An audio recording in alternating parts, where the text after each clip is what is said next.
CZ looks set to launch some very strange competition against Glock in the striker-fired pistol market, and the Big Beautiful Bill has passed. We're going to be talking about this and so much more in today's episode of the Cap Ball Saloon, so stay tuned.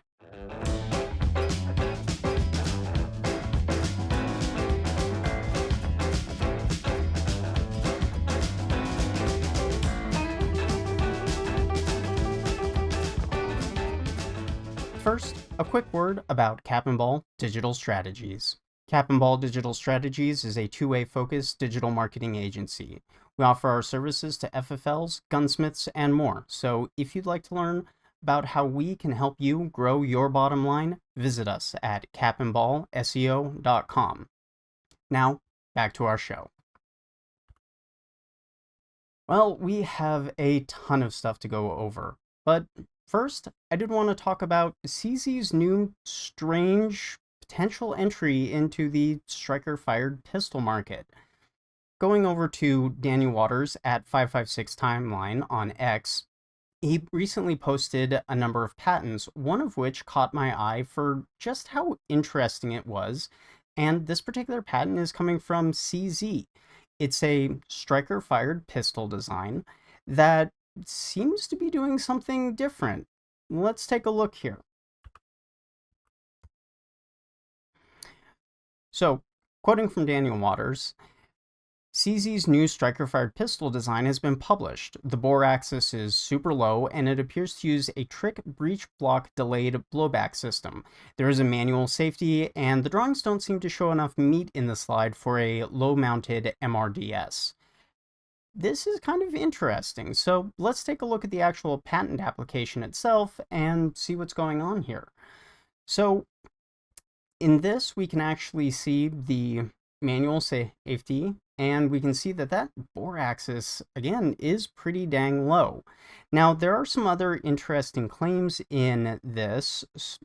Oh, one of the claims in here is a pistol with a steel frame and a plastic grip handle. The center of mass of the non-moving part of the gun is situated very frontally and high, i.e. closer to the center of mass of the recoiling masses, and their impact causes lower torque, raising the barrel upwards. So, trying to make sense of this particular claim and translate it into something that's human readable, not engineer readable, in theory, this could be an incredibly flat shooting and soft recoiling pistol, but again, the drawings don't indicate a red dot sight cut or anything like that, so it's kind of a strange omission from CZ not having that particular design element on there. Perhaps it's something that they feel that they can add later onto it, and they don't need to declare it as part of the patent, but it is still strange. Another thing to note is that manual safety there. For something that's using a Glock safe action, double action only style striker system, a manual safety doesn't make a whole lot of sense, but if CZ is trying to go the route of making something that's striker fired, but has a lighter, crisper trigger pull than your standard double action, or striker action fair, this might make a lot more sense, to be honest with you. So I'm kind of mixed about this. I do like CZ pistols, especially the CZ75 series. Really cool guns, just super awesome aesthetic. But this is kind of an interesting entry. I could see a lot of potential here for this, but at the same time, it seems to be missing a few things that have become kind of standard. And on top of that, I'm not sure what the market appetite really is right now for something that has a manual safety. I personally don't mind it, especially with the way that these drawings are looking, where the manual safety is pretty chunky, at least on here. But I'm not sure everybody else is fuddy-duddy enough to really be like, ooh, cool, manual safety. So well, this looks like something that might be targeted at the Glock market, specifically that striker-fired duty-ish kind of pistol design. I'm not sure exactly where CZ's going with this. I would like to see some more marketing materials from them or a proper release on this. But if this is the kind of thing that they have in the works, a different style of system from the traditional Browning tilting action that we're used to seeing is at least interesting to me as a firearms nerd. But what do you guys think? Does this sound like something that could appeal to you guys? Do you like CZs in general? What are your thoughts? Let me know in the comments section below, and let's have a discussion about whether or not this design is something that you think is viable on the market right now for CZ. A tilting breech block, delayed action, manual safety striker fire design that may or may not have a red dot cut to it. Yeah, I'm kind of mixed too. Let me know.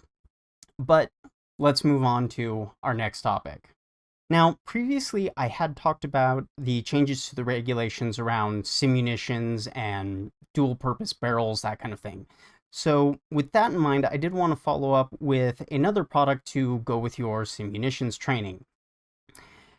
The perfect addition to your potential force-on-force training is the PMAX Lion device, a simulated flashbang that uses primers to create a bang up to 150 decibels, the perfect addition to your force-on-force training, or as they put it in the promotional videos, annoying your in-laws.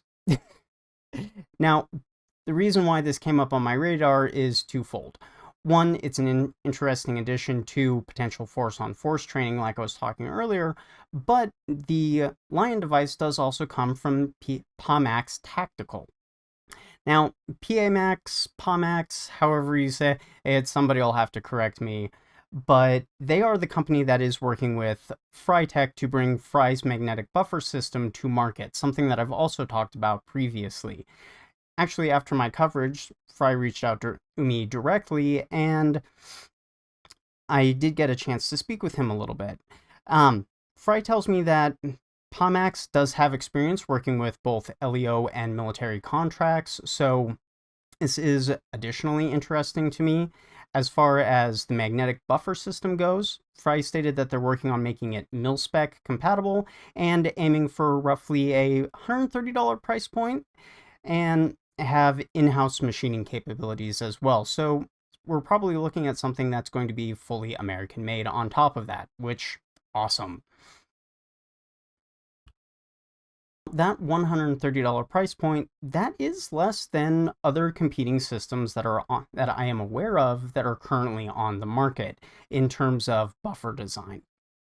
Now, I should also point out that Fry is the one who has an actual patent on these particular types of systems, and he's also working on modifying this platform and the idea of a magnetic springless recoiling buffer system for other designs, not just an mil-spec AR-15 buffer as well.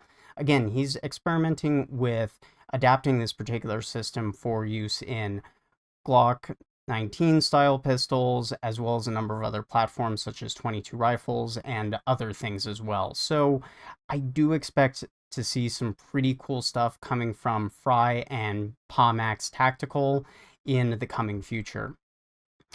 But what do you guys think about the Lion device, magnetic buffer system? Is this something that interests you and you're excited for?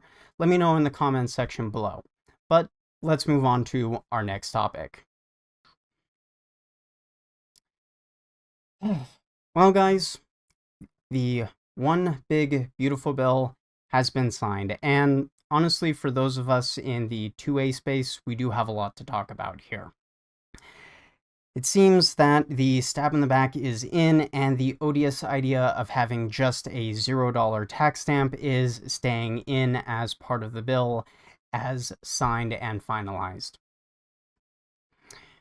Instead of the 2A victory that we really should have gotten, we get this ridiculous non-change that 2A activists were never worried about. It wasn't about the $200 tax stamp, it was about the registration process.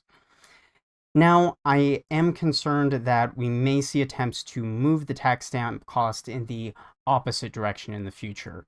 The GOP did just prove that they can get away with making it 0. So, at least to my mind, why can't the Dems make it $2,000 or $200,000 or something ridiculous?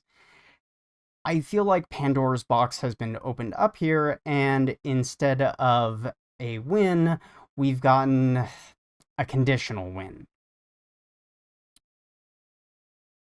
Honestly, as much good as I think that this bill did do overall, I'm not happy about this particular provision. It's not the win that we should have had. And honestly, there's a whole bunch of back and forth wrangling and other issues. Fudbusters did discuss this particular video on this particular issue on This Week in Guns, and they have a more level-headed take that I would encourage you to also take a look at, since, Matt's a lawyer. He knows what he's talking about. He's a little bit more familiar with the ins and outs and the politicking of this. But I still can't help but disappointed that things went this particular direction. I think we could have eked out a win and pushed this through, but I do realize that there was more to it than just this particular issue, and there was a lot of good things that we got out of the one big beautiful bill. It's just sad to see that Second Amendment rights are still a second-class issue for far too many politicians, unfortunately. Now, the American Firearms Association is pointing fingers at the gun owners of America for quote-unquote letting this happen. You can watch that particular video from them about the two-way backstab or whatever, and in some ways, I can believe some of the claims that are being made, at least in part, and here's my personal logic on this. There is a ton of money to be scooped up out there in lobbying and fighting for something in general. That's just a plain fact. And it doesn't really matter what the cause is, but if you have an entire organization that depends on donations and cash flowing into it to fight that good fight, well, it doesn't exactly behoove that organization at a certain size and level to actually win that fight. And that's some of my concern, that there may have been some backdoor politicking from people who are supposedly on our side. I'm not even sure if this is accurate or correct, but it's at least something that I could see from a rational standpoint, that there is enough money tied up in this lobbying and politicking effort that it's too big to shut down and pull back if a big win like getting rid of the NFA actually got through. I think you would see a lot of that federal level support for all of those lobbying efforts dry up relatively quickly, and I could understand how there might be some perverse incentives there. I don't want to point fingers necessarily and say that's exactly what happened, but I can see at least the logic in it.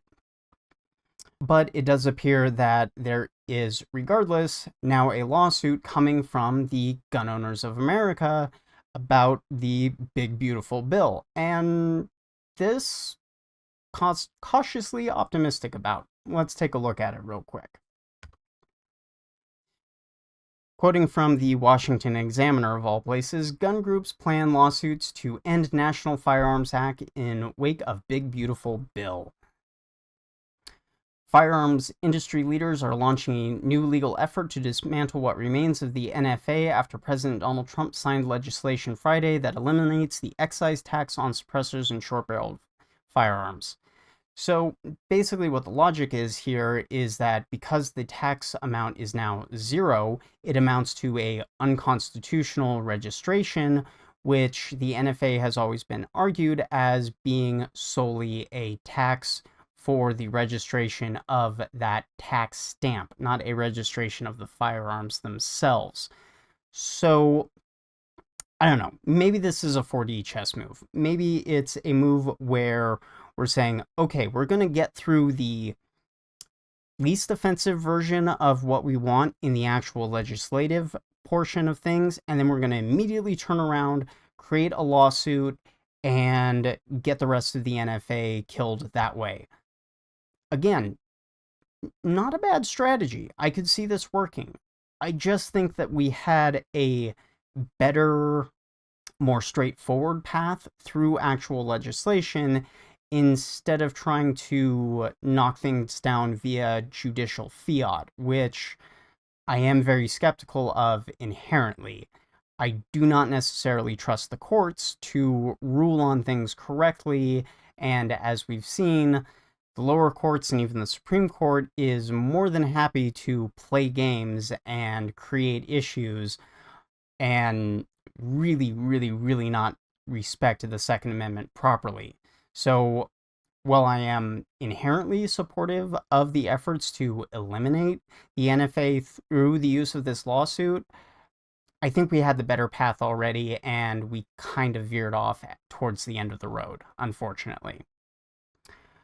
But on the business side of things, as someone who works with FFLs in digital marketing, I do still think that this is something that is going to be a good thing at the end of the day, because removing that $200 tax stamp will still increase the amount of sales for NFA items, suppressors, short-barreled rifles, short-barreled shotguns, that kind of thing in the near future, once this bill actually becomes effective, roughly January 1st of 2026 is my understanding. So, well, it will be a boon and probably not increase sales on the higher end of things. The more lower end of things, where the products are kind of already on that lower end of the price point, and the $200 tax stamp made them a little bit more iffy, maybe, to a lot of people. I think that is potentially something that could increase the number of sales for products on the lower end of things, especially for people who are going to be a little bit more price conscious on those types of things.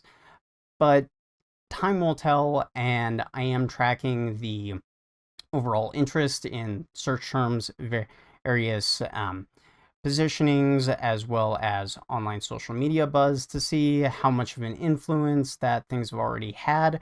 And I can tell you from looking at some of the different Google trends, there has been a slight but noticeable increase in search traffic and interest around NFA regulated items since this particular act was introduced into the One Big Beautiful Bill.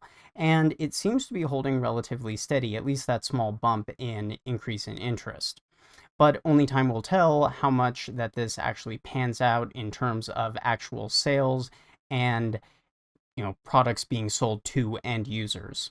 We'll have to see.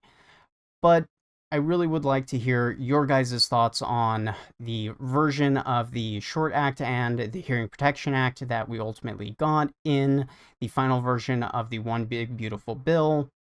Let me know in the comment section below what you guys think, and are you guys just as disappointed as I am? Are you guys at least okay with this partial win? Let me know in the comment section below. Oh, and before we move on to our next topic, one last little thing. If you are a regular shooter, please understand that the bill made the tax stamp $0. It did not kill the registration process. So please, don't pester your local gun store with a bunch of stuff about how you don't have to go through the NFA registration process anymore. You still have to do it come January 1st, 2026. But you don't have to pay for it. That's the big change. Anyway, let's move on to our next topic.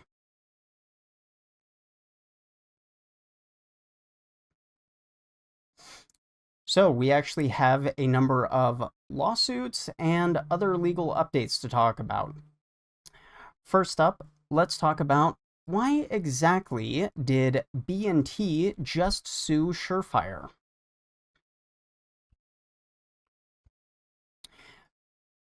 So in a video from James Reeves, we actually get to see Carl Ruger sit down with James and talk a little bit about the lawsuit that is currently going down. Now, I have covered this in brief previously, but the Cliff Notes version is B&T made a A2 compatible flash hider mounting system, SureFire copied it, and they had an agreement basically not to fight over it. Well, according to B&T, SureFire went back on this, and now B&T is forced to defend themselves in court, is basically their side of the story.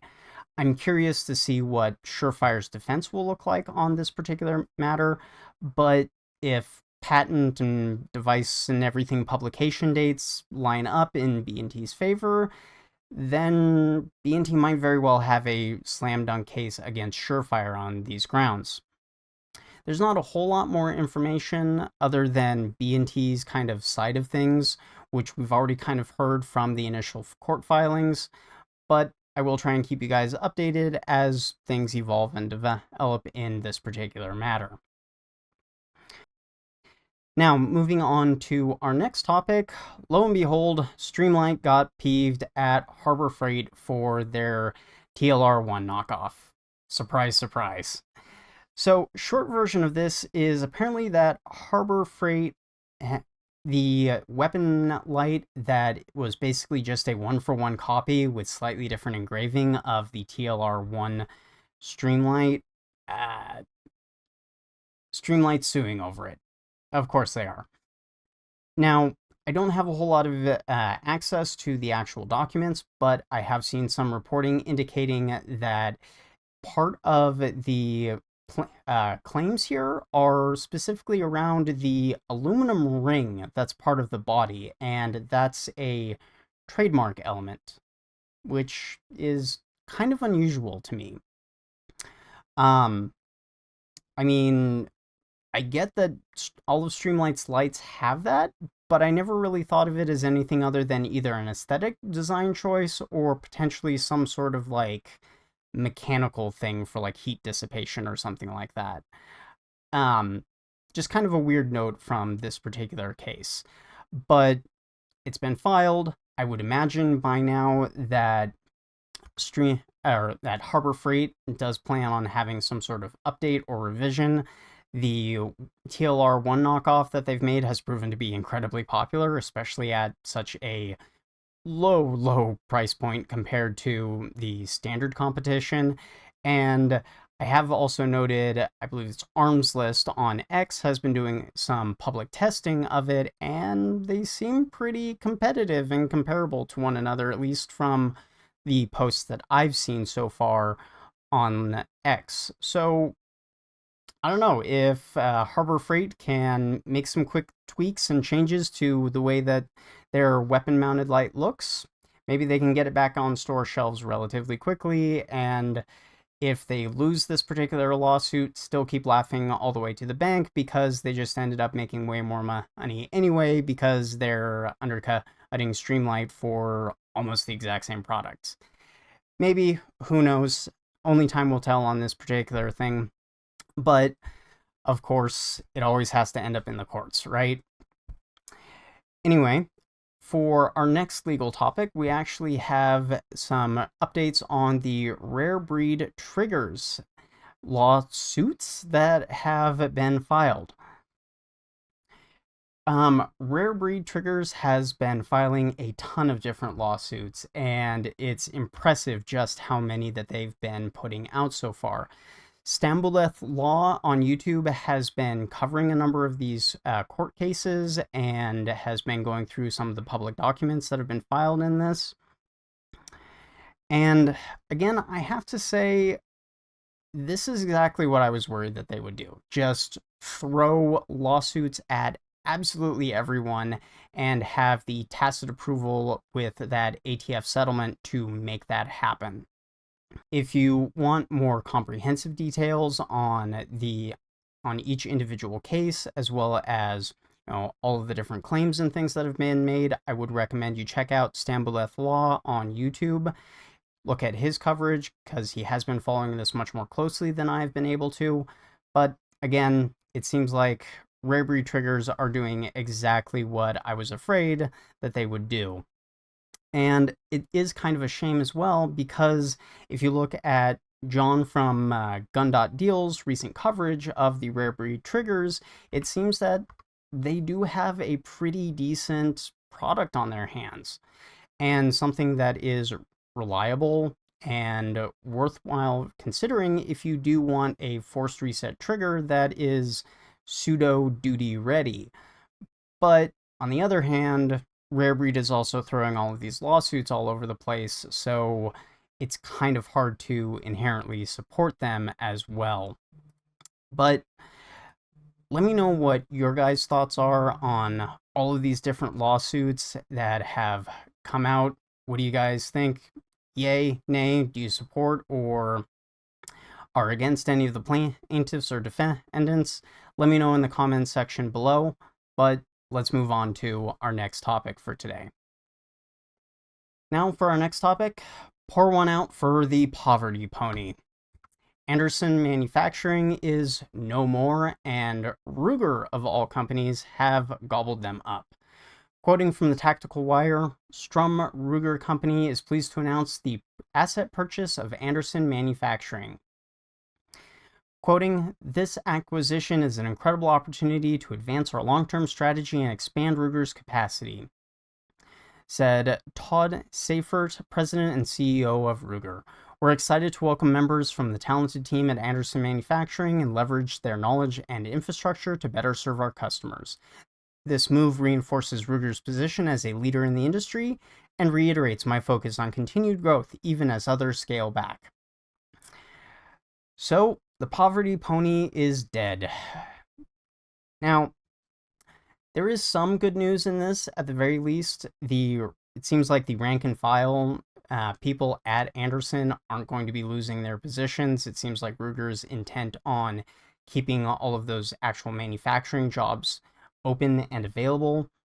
So there's at least some good news. With these kinds of acquisitions, there are still probably going to be layoffs and things like that, as especially middle and upper management get removed and their positions become redundant. But at least for what it's worth, it is sad to see a name in the 2A industry, even if they were memed on quite a bit, fall to the wayside and end up being gobbled up by a much larger company. For better or for worse, Anderson Manufacturer was one of the big names in terms of affordable AR-15s, so it is sad to see them go, but at least what remains of the company will live on in some form under the Ruger umbrella. You guys have any experience with Anderson Manufacturers? Do you have a poverty pony of your own? Let me know in the comments section below what your thoughts are on Anderson Manufacturing closing down and being acquired by Ruger. But with that out of the way, let's move on to our next topic. And last but not least, we have a series of new information on the SIG P320, and of course, SIG keeps digging a hole for themselves when it comes to this. So first and foremost, there have been a couple of new videos running around, one specifically showing what's supposed to be a P320 being appendix carried, going off in its holster, uncommanded, with predictable results, unfortunately. But I'm more interested in a couple of other pieces of news that have been floating around. First off, the FBI did a report back in 2024 from a P320 that had a uncommanded discharge and was actually sealed up and sent to the FBI for testing and analysis. Let's take a look at some of the conclusions from that particular report. Quoting here, "A reliable test could not be developed at the time of this document to test the effectiveness of the secondary sear notch. However, testing did indicate with movement representing those common to a law enforcement officer, it is possible to render the striker safety lock inoperable and ineffective at preventing the striker from impacting a chambered round if complete sear engagement is lost. It is important to note that the striker safety lock, by design, is the last line to prevent an unintended discharge, as it is in place to protect against a secondary sear notch override. Yikes. So, is this a completely damning report? In fairness, not entirely, but it is interesting that, yet again, we have another test from a reputable source saying that, hey, the P320 has issues. And ultimately, I don't think that this is a problem now with the P320. I think the far bigger issue is SIG's response to it. They have denied. And that, I think, is the problem.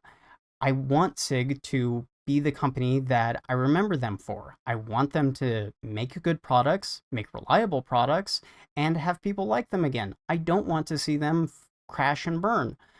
So for anyone thinking that this is just unmitigated SIG hate, it's not.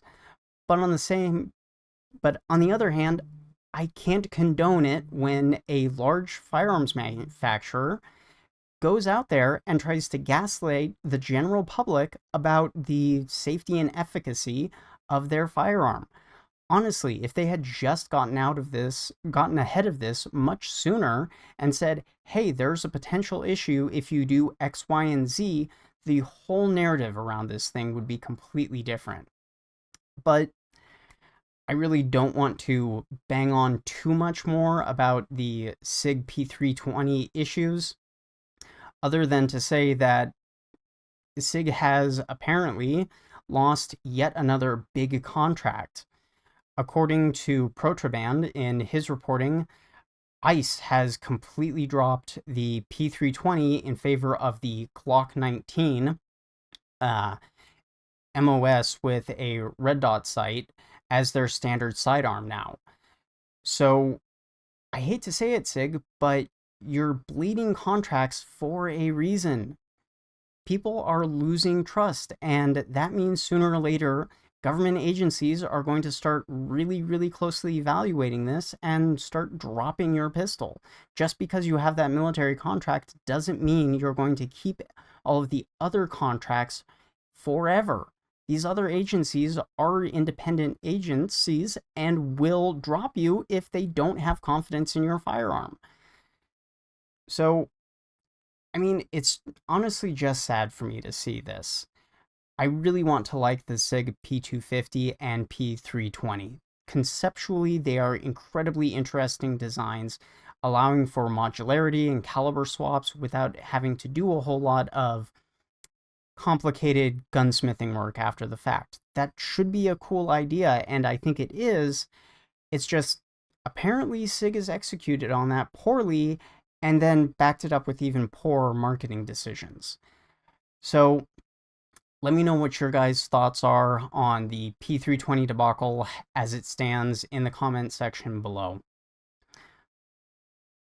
But that wraps up all of our topics for today. I do apologize that this particular episode was a little bit delayed. Unfortunately, due to some illness and a rather busy schedule, I did have to delay this particular episode a little bit. But I do have a number of other things coming up in the pipeline. I do have a interesting little project that I have just about finalized and am doing the recording for that I think you guys will be interested in. I have, for the Dead Calibers archive, a 357 SIG video in the works that I'm doing the research and writing for right now. Currently, our goal is to get the Cap Ball YouTube channel to 1,000 subscribers. So, if you like this kind of stuff, the Cap Ball Saloon, or our history in the Dead Calibers archive, like, share, comment, and subscribe. Do all the things that YouTube absolutely loves. And, as always, I'm Anders E.T. Herzberg for the Cap Ball Saloon, hoping to see you all again real soon.